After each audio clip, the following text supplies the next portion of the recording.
উত্তর কোরিয়ার হামলা থেকে বাঁচতে জাপানের 10 মিনিটের প্রস্তুতি। আসুন ফ্রিকি নিউজে জেনে নিই এই সম্পর্কে বিস্তারিত। উত্তর কোরিয়ার ব্যালিস্টিক ক্ষেপণাস্ত্র হামলা থেকে বাঁচতে প্রস্তুতি নেওয়ার জন্য মাত্র 10 মিনিট সময় পাবে জাপান। নাগরিকদের সতর্ক করে এমনই বার্তা প্রচার করছে দেশটি। এমনকি হামলা হলে নাগরিকরা কিভাবে আত্মরক্ষা করবেন সে বিষয়ে উপায় বাতলে দিচ্ছে জাপান। আত্মরক্ষার্থে এখন শক্তিশালী ভবন কিংবা ভূগর্ভস্থ আশ্রয় কেন্দ্রে যাওয়ার পরামর্শ দেওয়া হয়েছে। দেশটির নাগরিক সুরক্ষা বিষয়ক সাইটে পোস্ট করা একটি নথিতে হামলা থেকে বাঁচতে নাগরিকদের এসব উপায় বলে দেওয়া হচ্ছে। সেখানে বলা হয়েছে, যদি তারা আক্রান্ত হয় তাহলে আশেপাশে শক্তিশালী ভবন অথবা ভূগর্ভস্থ নিরাপদ স্থানে আত্মগোপন করতে হবে। এছাড়া টেবিলের নিচে এবং জানালা থেকে দূরে আশ্রয় নেওয়া উচিত হবে। জানা গেছে, উত্তর কোরিয়ার ব্যালিস্টিক ক্ষেপণাস্ত্র জাপানের ওকিনাওয়ায় পৌঁছতে পাড়ি দিতে হবে প্রায় 1600 কিলোমিটার পথ।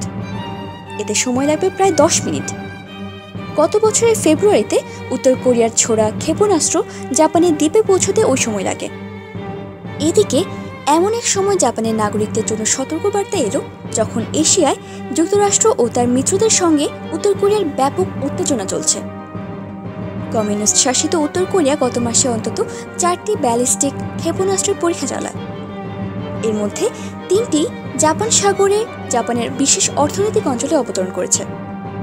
প্রতিবেশী দেশ উত্তর কোরিয়ার সঙ্গে উত্তেজনার জেরে জাপানের নাগরিকরা আগের যে কোনো সময়ের চেয়ে বেশি উদ্বিগ্ন হয়ে পড়েছেন।